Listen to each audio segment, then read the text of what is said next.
Welcome to the dark side.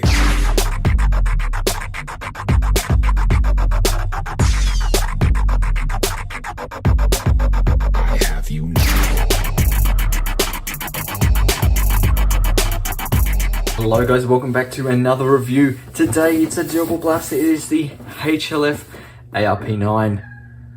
So guys, here it is in the box here. Pretty nice box. It's just a nice matte black color with silver and gold and some white there on the words. Here's the front of the box. We've got our warning label there, ages 14 and up, crystal bullet gun series. Not a lot going on the back there, just a warning sticker there that is not in a language I can understand, but it is most likely Chinese there. So that is pretty much the box. So it opens up like this, and here she is, boys and girls, the ARP9.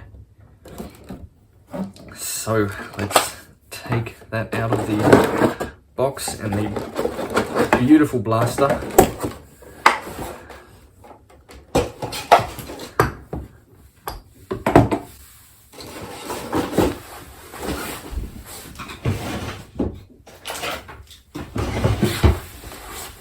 Okay, there's everything that is included.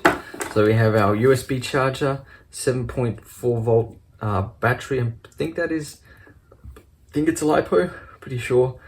This will light up green and red. When it's charging, it'll flash like green and red, and then when it's charged, it goes solid green. So that's your basic charger there. And this beautiful piece of kit. Now, if you want to pack heat, this is the one you want to go with, guys.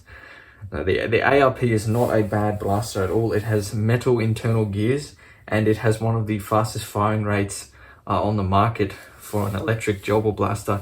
It is a very nice piece of work. It is incredibly solidly built. This thing it's not overly heavy, but you certainly know you're holding a nice piece of kit when you pick this up. It is very nice. This part here is like a die cast. Oh, is it? No, it's actually, that could be the internals that are the weighing it down, and then you've got a very nice solid nylon plastic. This is a great blaster because it has, the fire rate's good, it has good range, and it's compact, so you can use this in QCB, but nothing is stopping you from using this on the field. Its biggest limitation though is, on the field, I mean, like longer range, outdoor sort of stuff. Its biggest limitation is its mag capacity. The mag sticks are quite small. It's not horrible, like it's still good, but at least at the moment, I'm pretty sure all you can buy are more stick mags like this. Now, some people, I mean, you can put 11.1 volts in these blasters, and they do have metal gears, but I think you're safer to stick with 7.4, and it should be more than enough, ample enough fire rate to play with, like, so it's that's pretty much its perks. It's compact, good fire rate, good range, limitations, small mag capacity, but there we go. So that's when it's all got the mag in it. That's what you're looking at. And with the stock extended, it's just got one locking position that can push in quite easy, so you'd want to reinforce that somehow. How I would do that is I would probably just put PVC in there. Just get a piece of PVC, cut it to length, and stick it in there. And then when you need to get your battery, you can just pull that out and pop your battery in there. So that's where your battery goes. We'll just pop that in there now. Oh, and we've got silver wiring. We've got some very nice wiring there. So plenty of room for the little 7.4 volt battery. And that battery will last you enough for a game. So it'll last you, well, for a few games. It'll be like, you could probably get half a day out of it of constant gameplay. Man, and let me say, guys, it is crazy how far gel ball blasters have come. They are getting on par with the level of airsoft, and there are now airsoft companies that make gel ball blasters. So, you know, it's crazy for me just to see how far it's come. I remember when I was back in the day, like if you check on this channel, like some of the gel ball blasters I reviewed when they were in their infancy stage, you know, it was just being born. They were like there was like the P90 and the MP40, Thompson, and they were shooting these big ass gel balls, like 12 millimeter. You know, nowadays they're set to a standard 7 to 8 millimeters, and you've got like close to the quality of airsoft. It's neat. So here, let's go over the features. Front to back, got a orange muzzle reverse thread, which we can remove. So you could spray paint that, or you could run it without the muzzle on there. You've got a Picatinny rail running all the way across the top. Not one on the bottom, but there are these spots here where you can add. This allows you to, I think it's called M-lock. You can then, these little gaps here, you can then attach Picatinny rails to it. There's some Allen key bolts there. So it looks like you could, that front bit will come off. Whether you can still shoot it with that front bit removed, perhaps.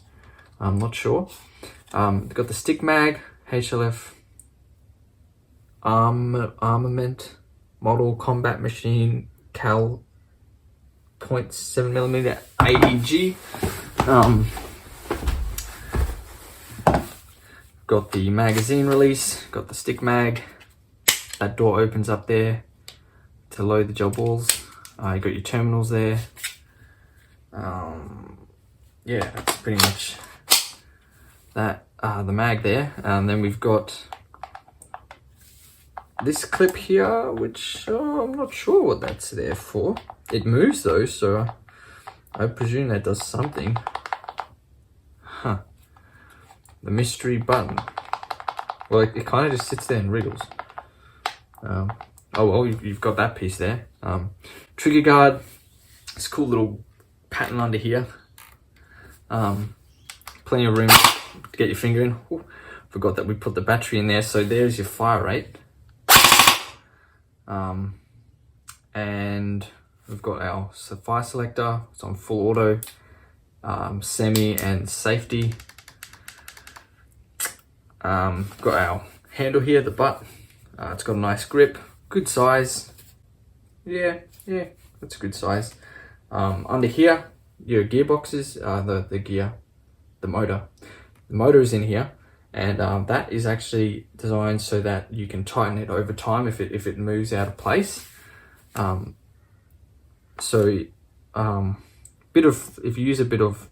you find the motor is moving down, so that means it's like if your gears are spinning, this is the first thing you should check. You can put a bit of thread lock on there, like take the bolt out, put a bit of thread lock, and then screw it in, and that should keep the motor in place. We have the grip there, fire selector.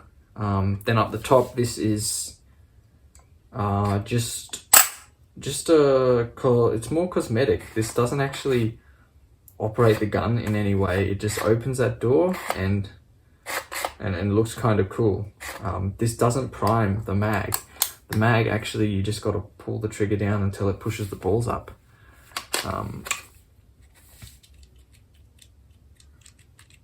There's actually no mag prime on this blaster. So that's so this is just cosmetic, just for looks. I got your bullet eject. That thing moves as well. Does it do anything? Well, it's got a spring in it. Yeah, so I think another cosmetic piece. Then the butt here, that just locks back like that.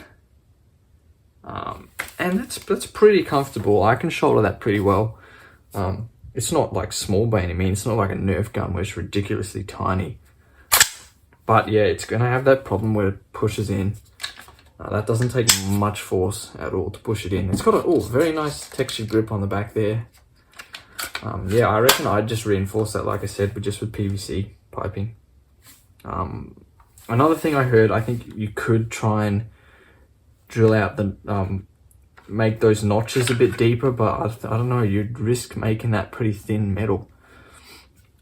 Those metal rods, yeah, so.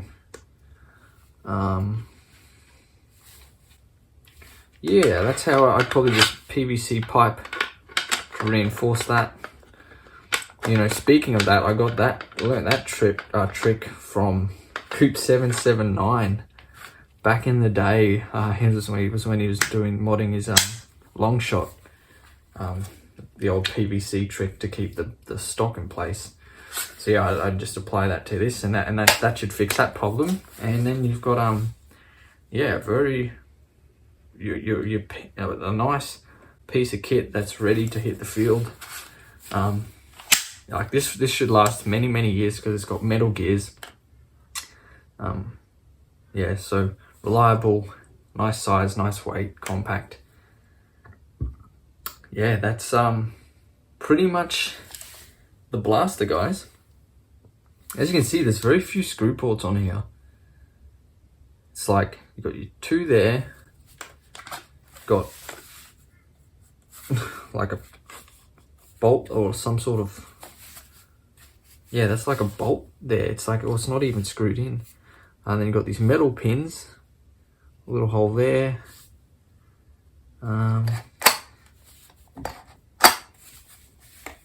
Yeah, pretty. And that's about it for screw ports. Oh, in terms of mounting points for a sling, you've got one under here, which is pretty solid. And there's one on this butt. Would I trust that one on the butt? Well, if it's solid enough stuck to the metal, then I guess. But that is probably going to be your best point for a sling.